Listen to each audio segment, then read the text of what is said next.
Source Nation, join us now for The Pendulum with Dr. Samori Swygert, a platform that encourages the 4Ds of philosophy: discussion, discourse, dialogue, and debate.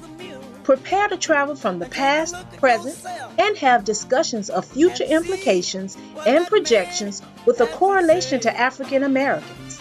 These topics are intended to grab your attention, cause contemplation, and encourage some form of action. From the world to the White House to the hood and everything good, the pendulum is swinging your way. Source Nation, here is your host, Dr. Samori Swygert.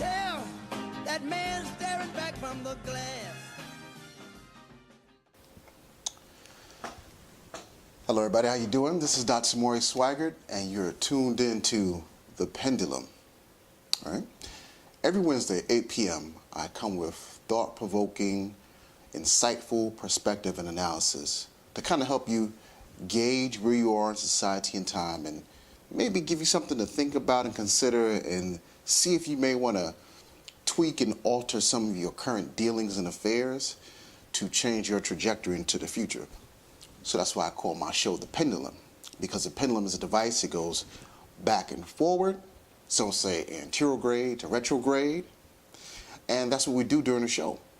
We examine the events and things of the past, we look at the present, and we make extrapolations and speculations and projections into the future.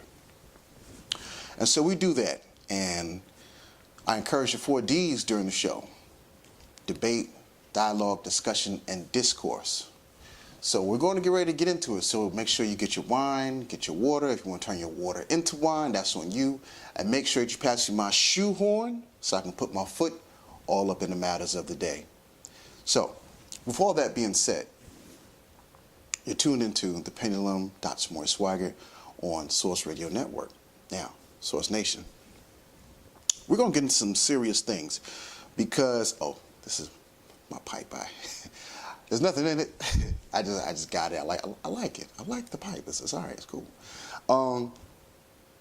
We're getting into some serious things though, and that's this.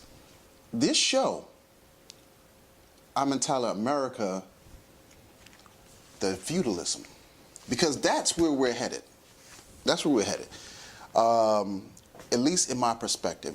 And when you think of like the feudal system of government, it was always the aristocratic hierarchy. You know, yeah, like constables, nobles, knights, kings, vassals.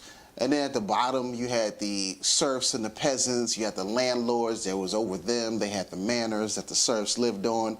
And the serfs basically were the people that worked the land. They worked the real estate in order to survive. That's what they did. They didn't have any real true source of power, any true source of real revenue. You know, it's one thing for me to give you food and clothing and shelter. Fine, that makes you a slave. But if I can give you money or currency, and which you can then go out and start interacting and getting what you need and willing and dealing, now you've kind of been empowered. You can then, with currency, you can buy resources. You can engage in trade and other monetary exchanges. So when you strip away the resources and the financial economic potential from people, and you just replace it with, here's some water, here's your food, and a place to stay, yeah, you've enslaved them. You put them in a system of feudalism, and there's layers to it. You know, people look at feudalism like that pyramid, you know, where all of the wealth and everything is consolidated at the top. That 1% of that pyramid and on down. At the bottom is where you see the wide surface area, that wide array of people. That's the masses. And they're the ones that are impoverished. They're slaving day to day, hard labor, blue collar labor. They are forced to deal with exploitation, labor exploitation, unfair wages, unsafe labor practices, things of that nature. So this is what we're going to be talking about today. So some people don't think that we're heading in that direction. And so there's a lot of things that are happening, but you don't necessarily consider. And I'm going to start my premise with this. The average American salary, income, wages are stagnant. They are calcified. They are not going anywhere but down. If you're at a level, it's not going up. You're not increasing. The trend of wages is not increasing unless you are an owner of a company.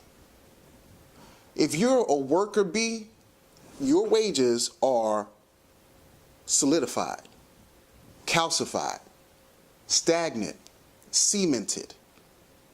And if anything, they're going to go down. And you hear this type of rhetoric and ethos espoused by many of these corporations. What are their main arguments? Oh, well, I don't feel like I need to raise wages.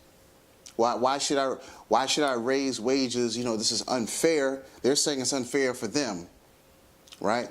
But we're living in an economy, in a society where all your expenses as an American citizen are constantly on an incline, right?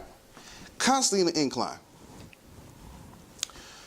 The demand for resources are on an incline, but who is getting control of the resources? The corporations. Between the corporations, the government, and the military, you're seeing all of the resources being controlled. And they decide, they ration out what resources are available at a price, at a premium for you. So they buy up all the land, right? All around the country, all around the globe. Now, land prices are at a premium. Housing is at a premium because of scarcity. So let's just go over some things before I get into some of the articles and things, right? So, in the system of feudalism, where you're a serf living in serfdom, your potential and probability of upward mobility is stifled. It's always stifled by something. So in America, what are some things that we see stifling people? First of all, because, you know, expenses are rising, but pay isn't. So now people are having to go get payday loans, and they get locked in these loans with 100 and 200% interest that they have to pay back on these things, set them up for a trap immediately, right? So these predatory payday loans, that's one thing, right? They are an instrument that's been created because they know the society that's been engineered for poverty, right? The ever-present speed cameras. You're like, oh yeah, well, you know, we need to cut down on speeding and, you know, all this type of stuff. Traffic safety is one thing, but the local authority, the local government knows, hey, we can use speed cameras as a form of generating revenue. Put them in every street corner and every block, every intersection. We can put as much as we can afford, because somebody, if we set the speed limit correctly, set it higher here, then immediately drop it here, and then have the camera positioned there, somebody's bound to not pay attention to that speed limit sign, and then we'll get that camera ticket money for speeding. And they do that all around all these cities. And like in DC, they have this one traffic light that they say has generated like over $10 million in tickets. All right, so this is what I'm talking about right there. So when you start doing the summation of all of the things I'm about to get into, when you start doing a summation of all the things that the American citizens are going to have to pay, that's been engineered and orchestrated to extract and subtract from that stagnated and calcified yearly income, you're going to see that we're in the system of feudalism. Speed cameras, red light cameras. So you're not speeding. It's just that, oh, you know, in DC, perfect example. They got the red light cameras. You pull up to the red light. You're not going to run it. Sometimes you may let your foot off the gas a little bit, and your car may inch a little. Your car may inch forward an inch or two. Those red light cameras flash immediately. Boom, hit you with the ticket. So you got your speed cameras, your red light cameras. Then what do you have?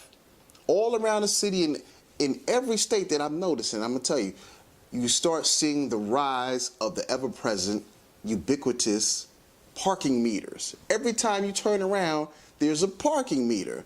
They zone off all these different blocks, and they put parking meters all over. When I came to DC in 2003, there were so many blocks when I was in college that didn't have any meters. So you could come and you can park, you can go to class, come back and leave, and you'll be fine. Come back years later, these same streets, you look all the way down the street, parking meter, parking meter, parking meter, parking meter, parking meter. And these things aren't cheap. You know, they charge you $2.50 an hour, $3 an hour. You know, so you think about that as a student, you come to class for a full day. How much are you paying? You know, you don't go to class for 1 hour. You know, you may be on campus for like 6, 7 hours. At $3 an hour, you talking about $21 a day, 5 days a week, $100 a week, 4 weeks in a month, $400 just in paying parking. You see how fast that multiplies right there? You see how fast that $3 an hour, 7 hours on campus, 21 times 5 days, that's 100 a week, 4 weeks, $400. That's quick arithmetic, quick money. And then you multiply that times all the different meters that go across the city. I just gave you analysis of a student. What about people that go to work in the metropolis? People that spend 8 hours, 10 hours, 12 hours. People that have to come into the city for meetings, right? So the city is making money, hands over fist, all right? The constant increase in transportation rates, tolls, bridges, buses, trains, everywhere you go, there's always an increase, a yearly increase in the cost to ride a bus, ride the metro train, to get on the tolls. I believe it was, was it the Verrazano or the George Washington in New York? They just increased it to $15 at the toll. Some people have to commute from Jersey to New York on a daily basis, just a part of their normal routine. 15 coming, 15 going. Boom, that's 30 a day. 5 days a week, $150. Times 4 weeks, what's that? $600 a month? A whole year, that's what? $7,200? Just in going back and forth between the George Washington or the Verrazano, one of the two. You can Google it yourself. So this is what I'm saying. These things are constantly taking money. They keep adding these new expenses and increasing the rates on these things. And what's not increasing is your wage. You don't have a sustainable wage when they keep raising everything. Now, the rising cost of utilities, gasoline, the rising cost of childcare. Wait till I get into these articles. Then, on top of that, you have a Republican Congress that wants to do what? Raise or increase the retirement age where you can retrieve your full Social Security benefits that you've paid into. So, 65 years was a going age where once you hit 65, all of the all of the deductions that they have taken away from your paycheck and putting aside Social Security for all those years that you've worked up to be 65, where you can now access that and live off that, have some type of sustainability, a cushion, aside from your 401k or 403b or your Rothschild IRA, when you need it in retirement, you can't get it because they say, guess what? No, we want to raise it from 65 to 69. That's my money. I'm sorry. It's my money. I paid into that. Why are you raising the age for the retirement so I can get full benefits? Because I can hold on to your money longer.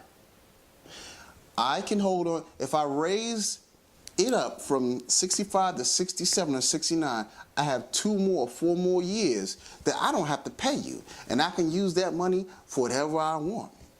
My military, my surveillance agencies, law enforcement, other investments and emerging markets. Does it make sense? This is why they want to deny, because they want to hold your money so they can do what they want with it. Do as thou wilt with your money that you paid into it, right? The rising cost of tuition and fees in higher education. So you keep seeing, these youth, their problem, we always hear, education is the key to the future. And we hope that students get more involved in education and things like that. Study hard, right? Study hard, yeah, that's fine. But they're studying us and how they can raise the tuition so they can have more money. So this is the colleges and it's the state, because the state schools, the state budget is cutting funding for a lot of the state universities. So the universities have to make up for it somehow. How do they do that? We're going to put the difference on you. Excuse me. So you have that. That's, tuition, fees, books, and I didn't even say boarding and food. I'm just talking about just tuition and fees and books. Housing is another thing. So you're seeing the constant rise in tuition.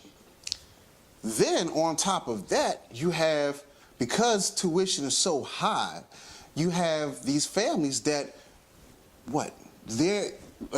these students are coming from the same household I'm describing to you. The households where the income is stagnant, where it's calcified, it's solidified. The income is not growing. So what money do you have set aside for Junior and little Sarah for their savings for school and education? You don't have any money in savings for them because you didn't spend it all in fees and expenses that are constantly being raised on you. Your utilities, your traffic cameras, your parking meters, right? Then we add this on to the rising cost of what? Healthcare, and what's the most important and the most expensive part of healthcare? Prescription drugs. So the drug companies are making a killing off of American citizens, making a killing. Prescription drugs are the highest line item when it comes to increased healthcare costs. This is why the Affordable Care Act was so important. But they want to gut that because there's other agencies involved in it. And we're going to get into that too. Then, rising rent I know you know about that. Rising rent that's happening all across the country. It's not even affordable. We have elected officials that are in city positions that are elected, but they don't speak for the people. They should be putting caps, rent caps. Okay? They should be putting rent caps on and putting policies where it said, look, no, you can't raise the rent past this, past this amount. Citywide. It's moratorium on rent levels this high until we do a study and we prove that the average citizen and the majority of citizens are seeing an increase in their income based on the corporations and the different jobs they're working within the city. Until we see an increase in wages across the board, you can't increase it any more than what it is. But they're not doing that.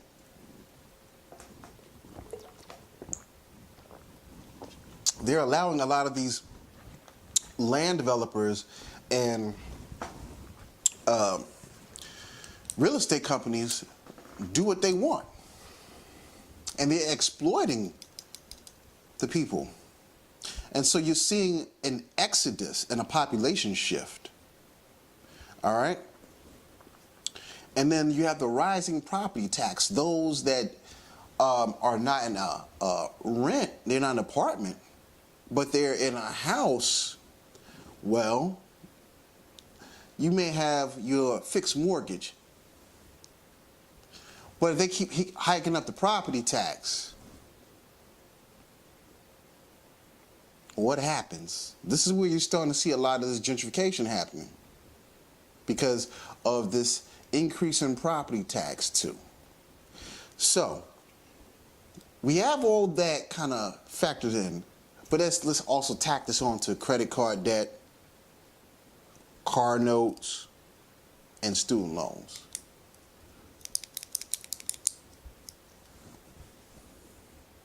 And you don't have a job that's increasing your pay.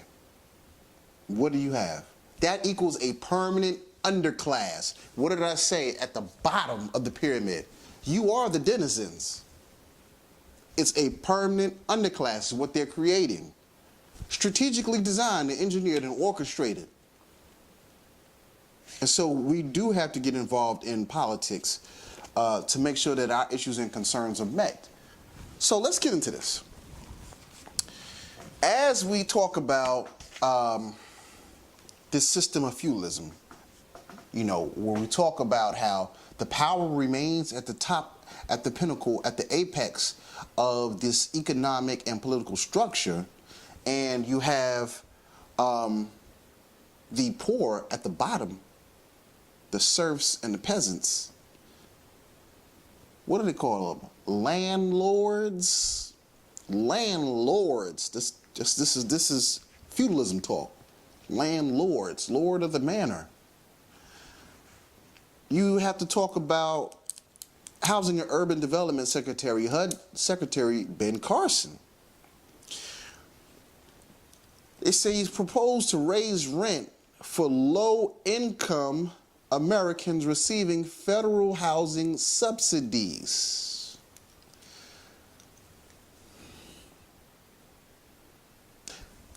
They're not raising the wages, but you're raising the rent as a means to scare them to saying, well, if you don't work or do X, Y, and Z to get more, you're going to pay more money. That's predatory fear installing. It's not even an incentive, but it's ultimatums. These are ultimatums, predatory ultimatums that are being exacted upon the citizens of the United States in a system in which corporations do not want to pay more to their workers. Yet, these corporations are making windfall profits, right? So, This is by Tracy Jan, Caitlin Dewey, and Jeff Stein in the Washington Post in their Wonk blog. Housing and Urban Development Secretary Ben Carson proposed far-reaching changes to federal housing subsidies Wednesday, tripling rent for the poorest households and making it easier for housing authorities to impose work requirements. How much more do you want people to work? I mean, people already are working their 8-hour jobs, 10-hour jobs, so they're going to pick up another 8 hours. They're going to be working 16 hours in a day and then just come home and go to sleep.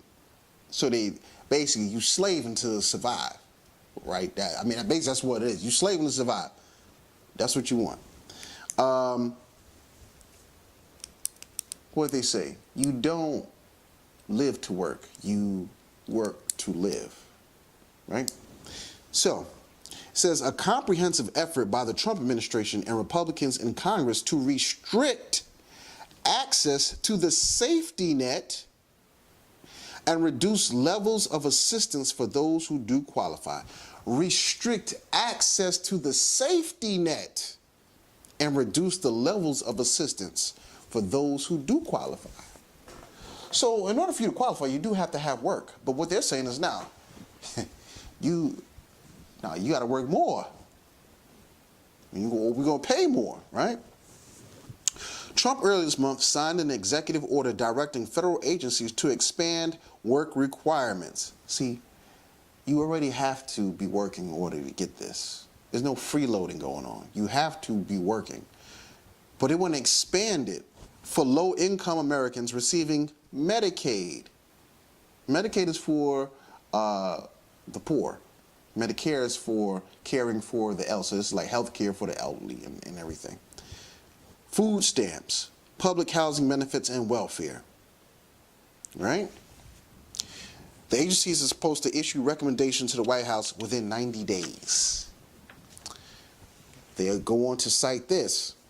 About half of the 4.7 million families receiving housing benefits would be affected, HUD officials said.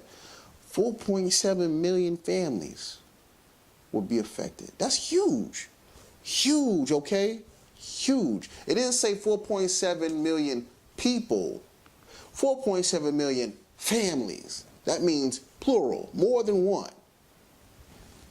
The cap on rent for the poorest families would rise to $150 a month, 3 times higher than the existing $50 ceiling. About 712,000 households will see their monthly rents rise to $150. Now you're like, okay, yeah, that's $150. I wish I could just pay $150. Look, you'd be surprised when people cannot find jobs. You see, a lot of people have amnesia. That 2008 market crash and people were getting foreclosed on and people was trying to find jobs, couldn't find jobs, people were getting laid off. There is a class in America that they are so impoverished and destitute that they can get by on just a little bit. So $150 is a lot to them. It may not be a lot for you, but some people are living on the edge. So, you can buy your $400 shoes or go on these vacations and things of that nature, but some people are literally on the edge of being dead, homeless, all of these things. So we have to be mindful. Just because you may be okay, all right, doesn't mean other people aren't faring well. And a lot of people think they're doing okay because, they have clothes, they have a nice car, all that. But a lot of people that have all these trinkets and symbols of somebody doing okay are not really doing okay. They're saddled in debt. But their job keeps them afloat. Let's just keep it real. All right? Every year, it takes more money. This is a quote from Ben Carson. Every year, it takes more money, millions of dollars more, to serve the same number of households, Carson said. It's clear from a budget perspective and a human point of view that the current system is unsustainable. It's unsustainable. But why is it unsustainable? Because you don't have enough money. You have a tax base, but y'all want to cut funding to HUD. You want to cut all these different benefits. And what do you do with these billions of dollars that are in the budget that should be allocated for this type of thing? Once again, it gets redirected into your war industry economy, your surveillance economies, law enforcement. These are like the big ticket line items. And just the budget for those keep expanding and expanding and expanding for intelligence and surveillance and war industry stuff. So it's like, forget you poor people. You shouldn't have been poor in the first place. You should have been smart enough to do what you wanted to, make sure that you had a life sustainable, X, Y, and Z. It has nothing to do. You have a lot of people that want to work. But it's the fact that you have these jobs that won't hire, won't pay enough, and then you have a changing of the industries. So a lot of people may have their skill trade or skill set may have gone to obsolescence.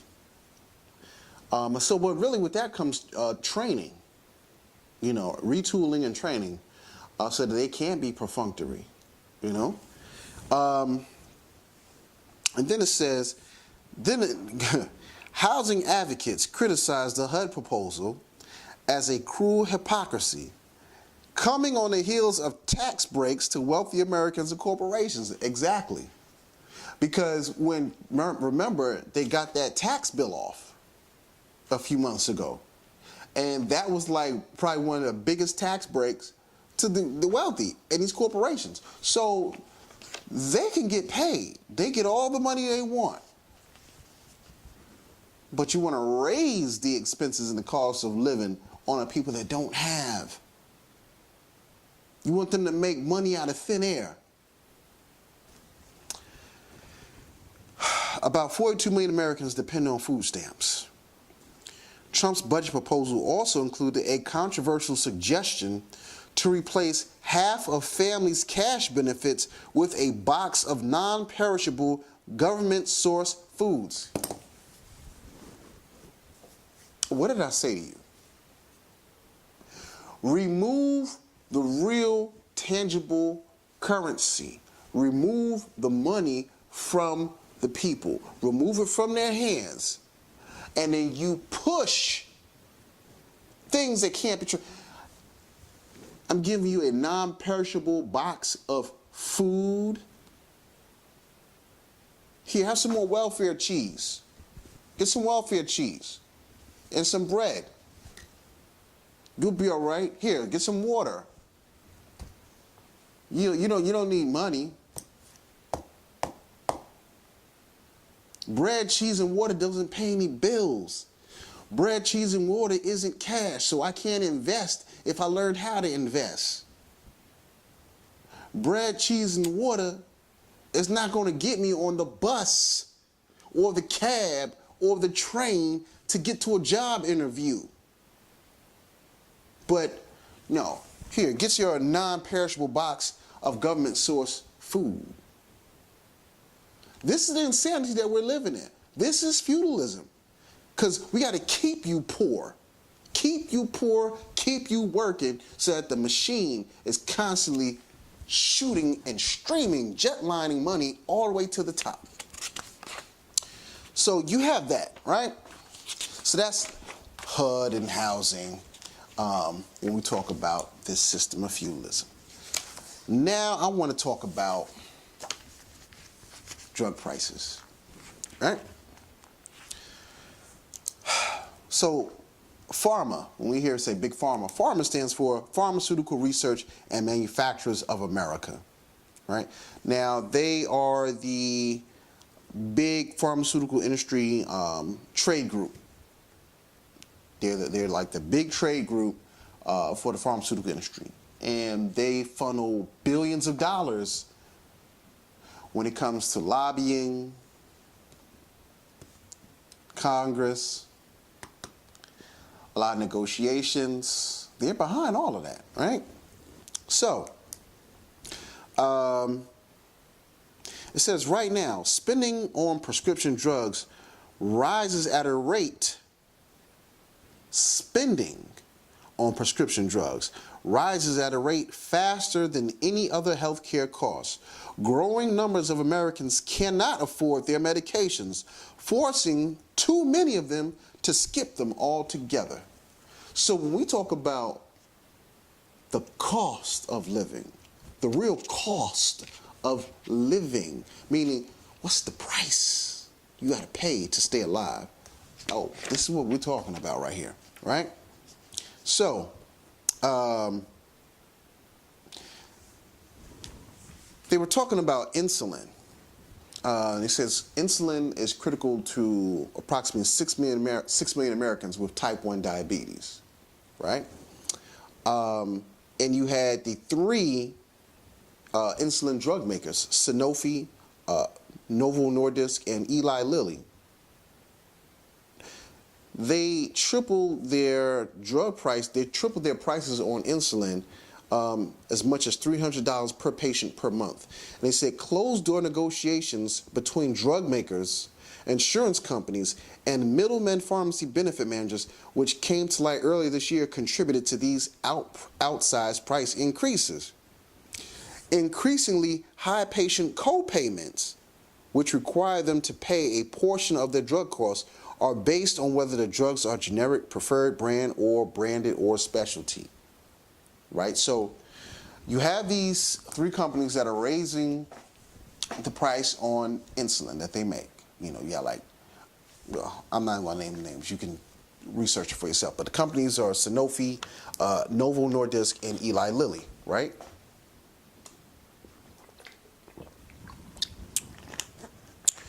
And they're saying the insurance companies now are raising their co-payments, meaning, okay, we're going to cover some of your, Mr. Swygert, we're going to cover some of your expenses for your medication. And we're going to cover some of your expenses for your checkup at your physician's office. But we're going to increase your copay, meaning the other half that must be paid by you is going to increase, right? All right. And so a lot of this increase in the price and increase in co-payments, they are basically killing patients because the patients don't have the money to get their prescriptions. And especially when you're talking about severe disease states and physiological ailments, and they have to take critical medication, it's going to get real good. Just listen. All right? This is about a lung cancer drug called necitumumab. So that's a monoclonal antibody. Even prices for unproven medications, or those with dubious benefits have skyrocketed. A study conducted before the Food and Drug Administration approval recommended that necitumumab, a lung cancer drug, ought to cost between $500 and $1,300 per treatment. All right? I said it should cost between $500 and $1,300 per treatment. Study authors base cost projection on the drug's likely benefit, giving patients only a few extra weeks of quality life. Now it's approved, necitumumab commands a hefty $11,450 per treatment cycle. I just told you that initially they said it should be appraised at about $500 to $1,300 a treatment cycle. So at the max, it should have been $1,300. It increased to $11,450 per treatment cycle. You see what I'm saying? They increased it by $10,000. Who has that? What insurance company wants to insure a patient like that, where they constantly have to shell out money for this patient's condition? For reading further, in JAMA is a healthcare journal. This is where they publish a lot of articles and research articles.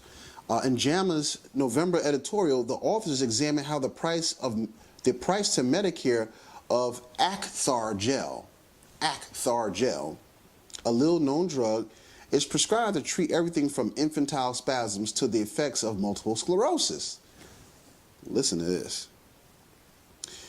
It increased from $1,650 to more than $24,000 per 5 milliliters. Did you hear what I said? It increased from $1,650 to more than $24,000 per 5 milliliter vial overnight. Overnight, it increased by over $23,000. How much are you making a year? How much are you making a year at your job? Minus how much you're paying for mortgage or rent, or car note, or child care, or student loan. So you get hit with one of these diseases, you're out of here. You're poor. You're stuck.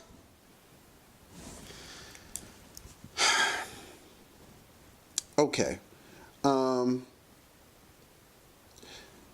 So it went up by $23,000 once the drug was acquired by a company called Questcor. Now, and if you want to know where I'm reading, this is from U.S. News and World Report, and it's called The High Cost of Rising Drug Prices. All right. Now, it says $34,034 for the same amount. Acthar costs a staggering $1.3 billion in Medicare payouts between 2011 and 2015. So because that price skyrocketed so much, and they're saying now it's $34,000. So it went from $1,650 to $24,000 to now being $34,000 for a 5 milliliter vial. 5 milliliters is like that. $34,000. Okay? And so they're saying the amount of money that Medicare has to pay out for the patients that need this treatment, Medicare's had to pay out $1.3 billion because of this.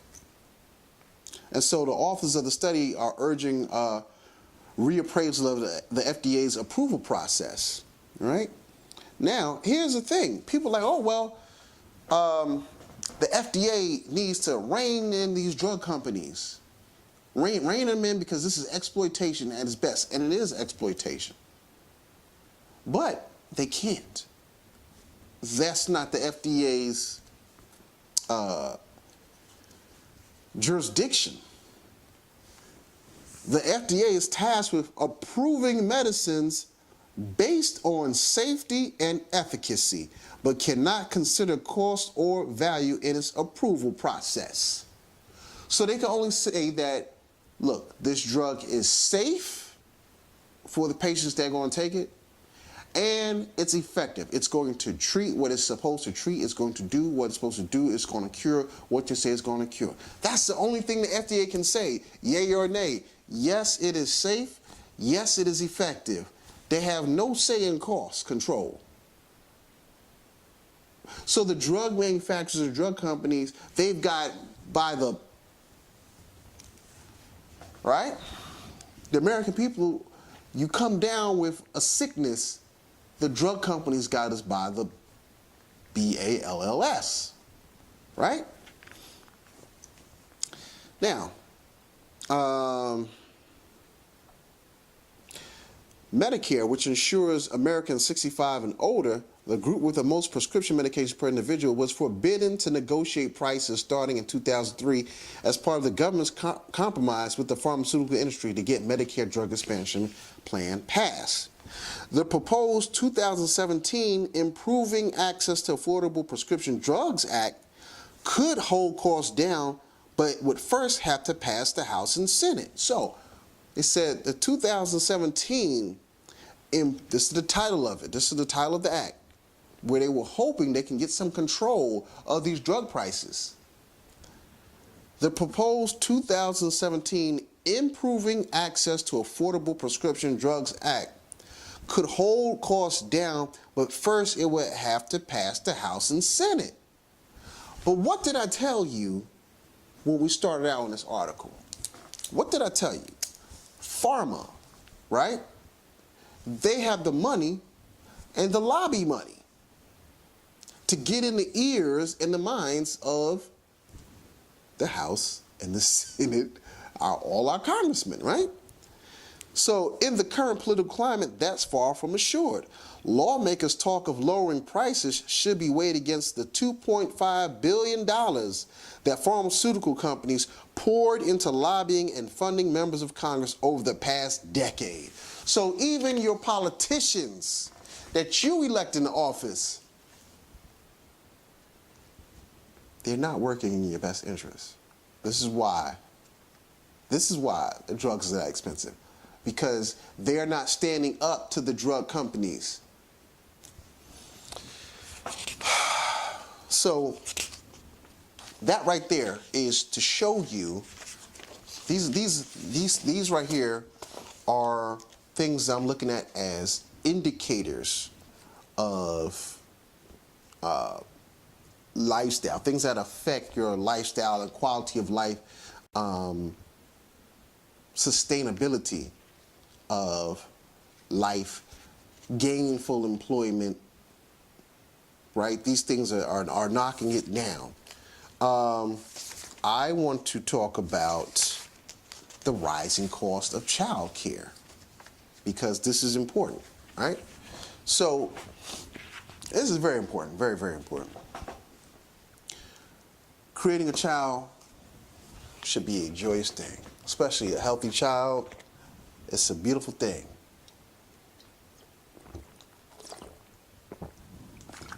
But with that, all parents know comes expenses, right? So this is from CNBC. This is an article from last July, 2017. It says parents are spending bucket loads of money on childcare and it's not getting any cheaper. Nearly 1 in 3 families, meaning 1/3, spend 20% or more of their annual household income on child care. Man. Okay. Nearly 1 in 3 families spend 20% or more. You got to pay attention to your conjunctions when you read or more of their annual household income on child care, according to the latest survey by Care.com. They interviewed 1,000 parents nationwide. Now, here's some study highlights from what they extracted from all their research. Nearly 1 in 3 parents, 1/3, would put themselves in debt to pay for child care, up from 25% in 2016. 72% of parents budget for child care. However, 30% are not able to stay within their monthly budget. So 30% can't even stay in the monthly budget when it comes to child care. It's just child care. I already told you what drug prices are doing. 40% of Americans say child care costs have caused tension in their relationship. 20% of families say they had fewer children. Now you're scared to have children because you're scared of going broke than they would have, like, because of the high cost of child care. 63% say child care costs influence their career decisions. God, no. 63% said child care affects their career decisions.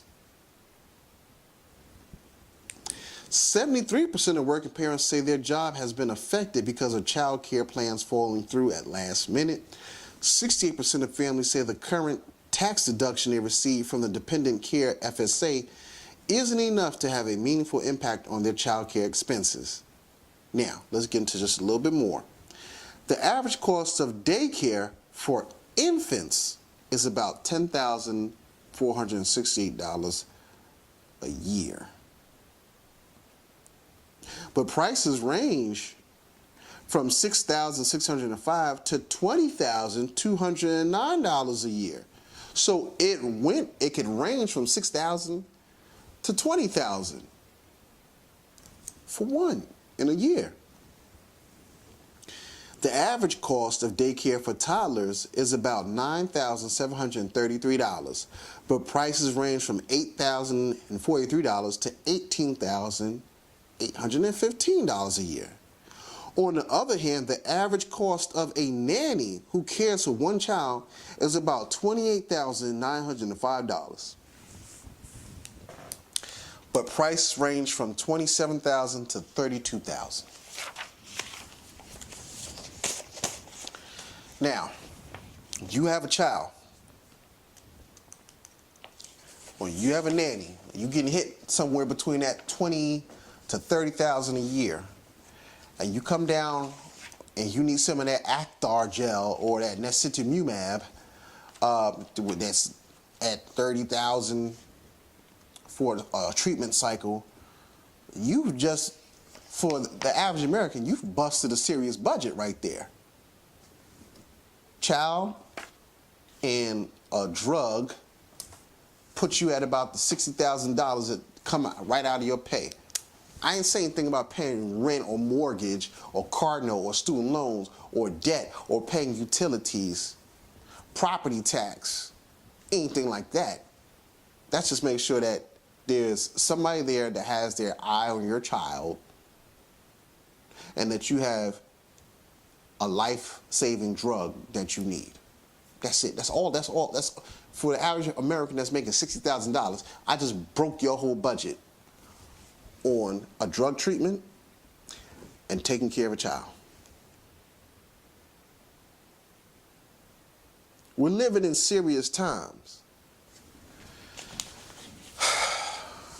All right.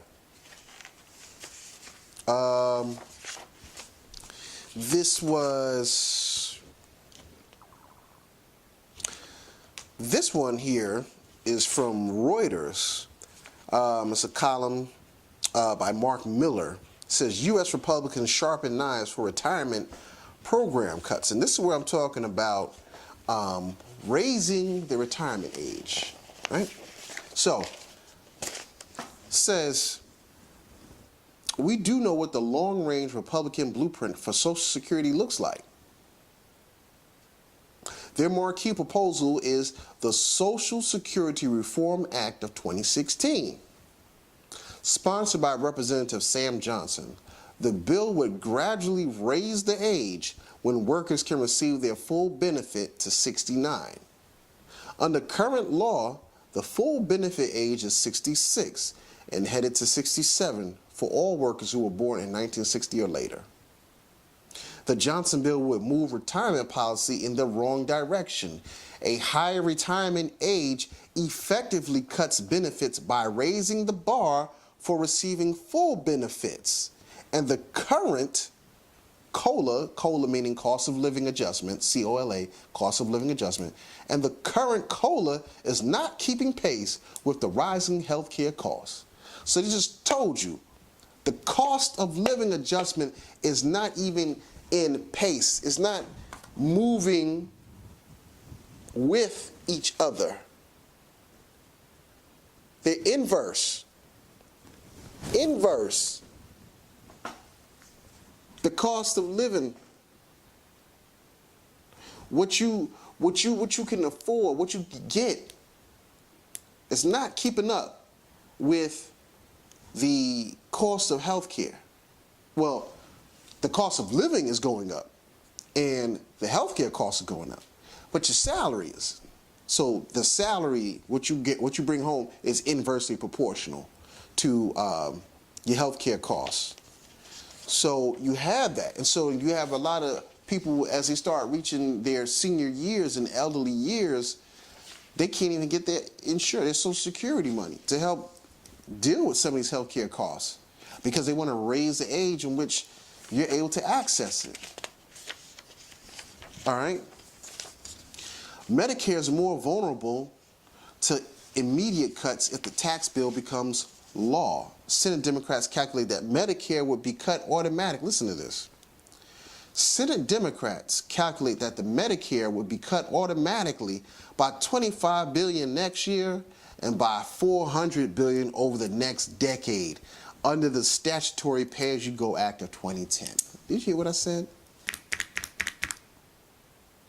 Over the next 10 years, they're going to cut $400 billion from Medicare.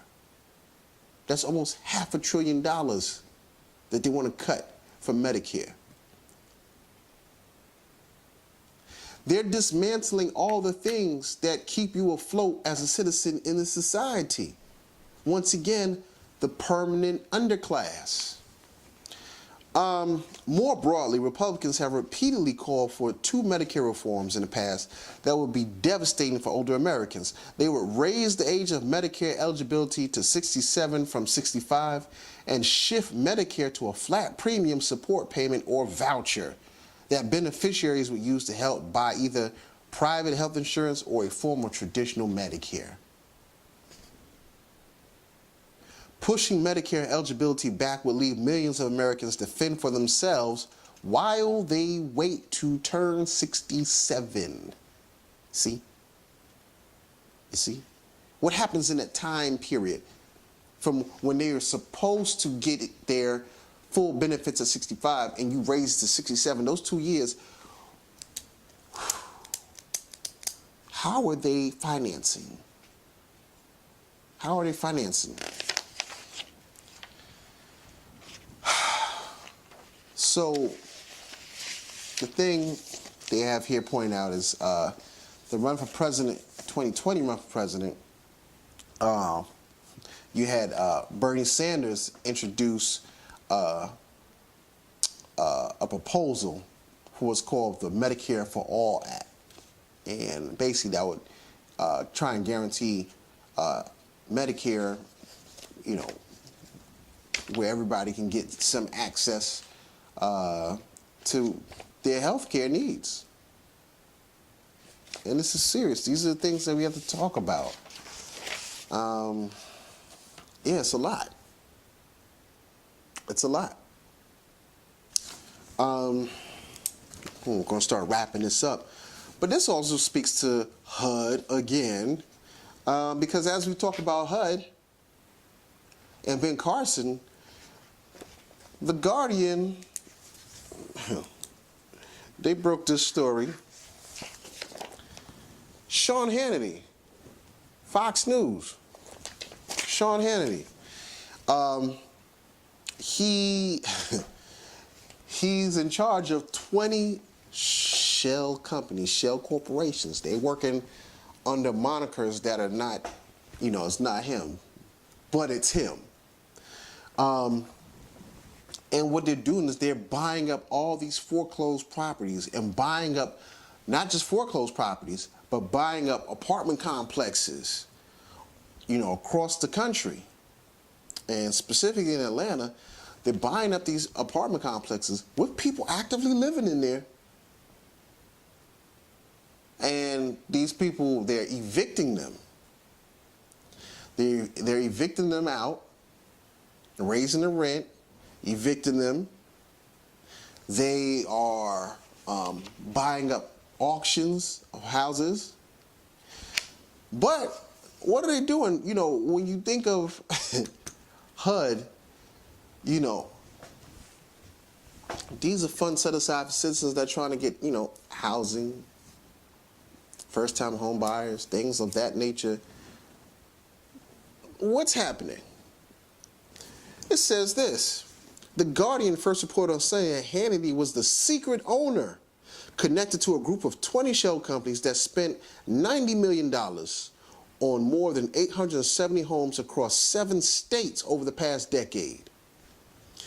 Hampton Place is one of the 2 apartment complexes in Georgia that Hannity bought in 2014 for $22.7 million. The purchase was partly funded with, now I said he purchased it for how much? $22.7 million.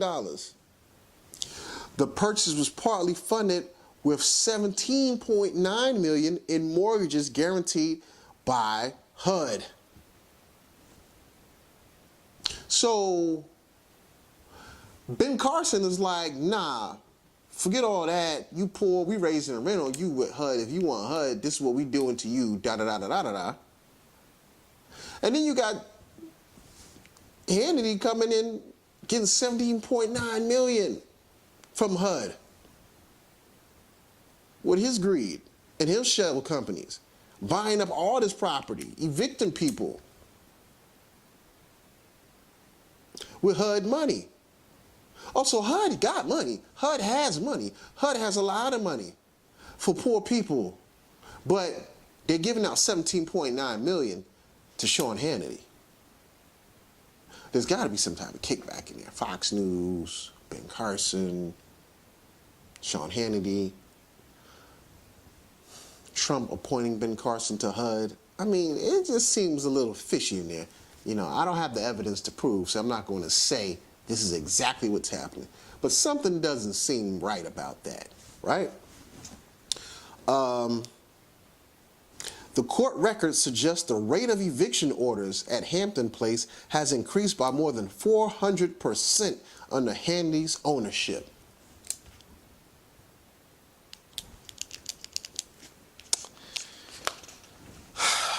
And then it says that what they're doing is one of the companies that Hannity is linked to, what they do is they buy these foreclosures. 11 homes were purchased by this guy named Jeff Brock, that I guess one of these shell companies that Hannity's operating behind was working and partnered with. They would buy the foreclosures at auctions in Georgia during 2011 and 2012 and were transferred to corporate vehicles and then sold onto the Hannity-linked company. So you get these foreclosed houses and then you transfer it over to one of Hannity's 20 shell companies as a corporation. U.S. investigators found Brock and his accomplices rigged foreclosure auctions to obtain properties at lower prices. They secretly agreed not to make competing bids at the auctions and then gave payoffs to one another in return. Hannity has not been accused of any wrongdoing, though. But Jeff Brock, well, he pled guilty to fraud and was sent to prison. Now, that's how it's supposed to be handled.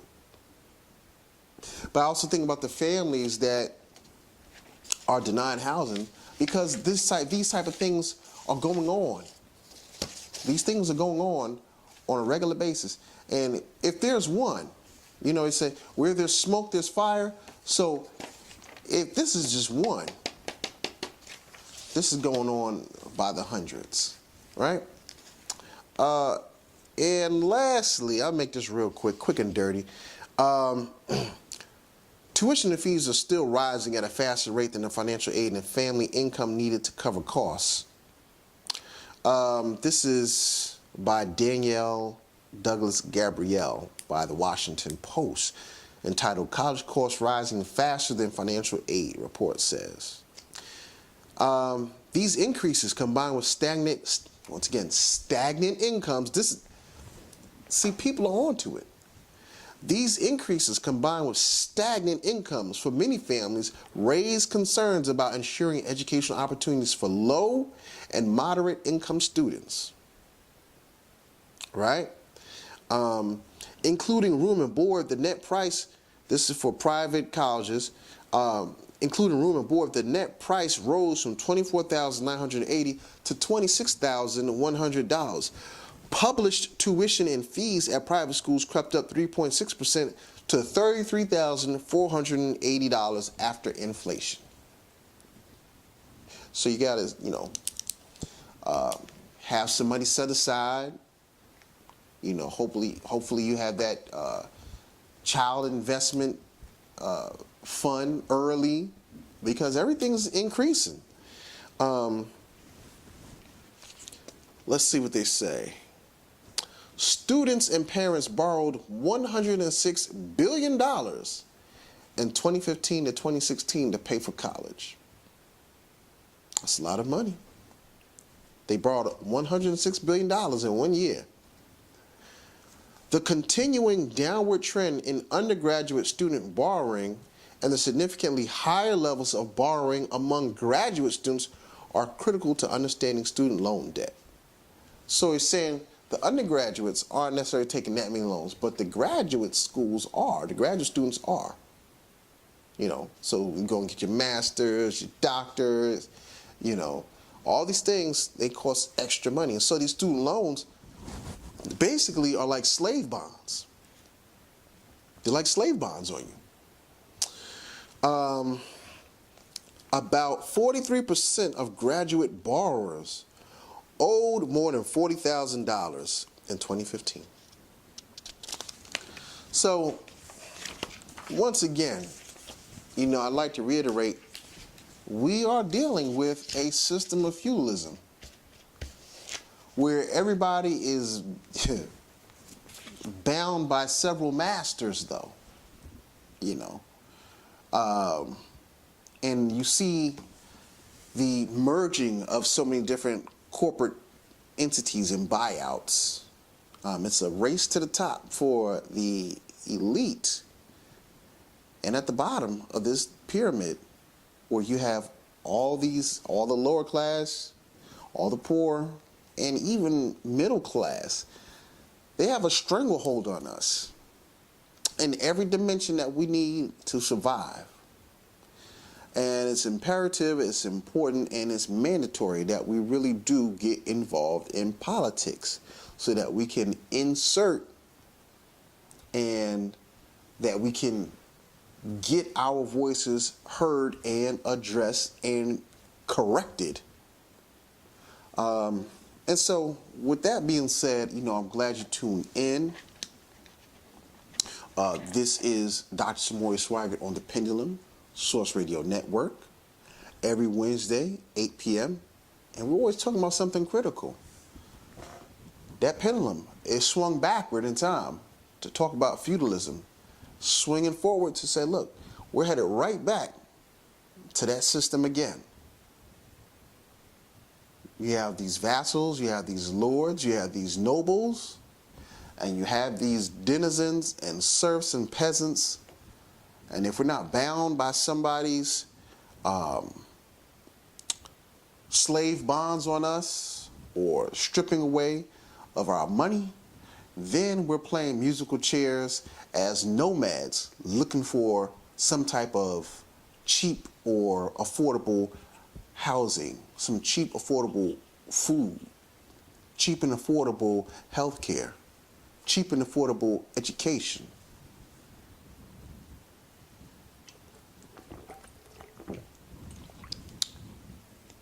Until next time, make sure you tune in and hope to see you. It's always a pleasure talking with you, sharing information. So, with that being said, this is Dr. Samori Swygert. You can hit me on Twitter at DocSwag06, DOCSWAGG06.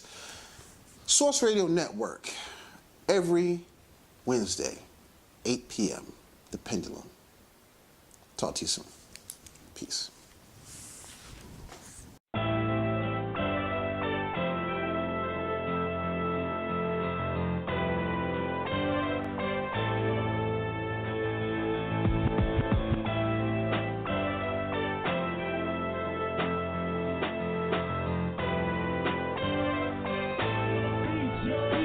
Get at me for beats, yo.